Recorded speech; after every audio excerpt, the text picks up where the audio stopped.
Naitwa David Moses Ntanamsu, daktari bingwa wa upasuaji katika Hospitali ya Taifa Muhimbili Mloganzila. Kwa mara ya kwanza tumeweza kufanya upasuaji wa kifua kwa njia ya matundu.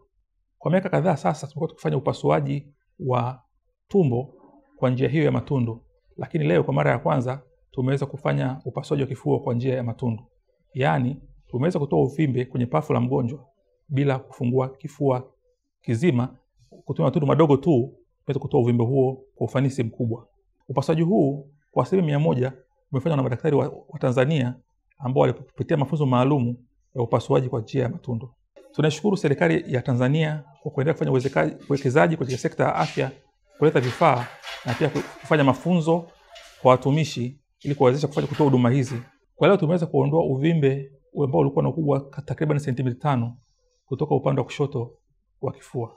Faida za upasuaji huu ni kwamba kwanza unafanyika kwa haraka zaidi na unapunguza maumivu kwa mgonjwa wakati wa upasuaji na siku chache baada ya upasuaji. Vile vile mgonjwa huyo ataweza kupona haraka zaidi na kupunguza urefu wa kukaa hospitali, na pia ataweza kurudi katika shughuli zake za kila siku kwa haraka zaidi. Vile vile upasuaji huu unaondoa makovu mabaya ambayo yanaweza kuwa kwenye kifua. Kwa hiyo huwa ina matokeo mazuri kwa mgonjwa kuridhika na upasuaji huo.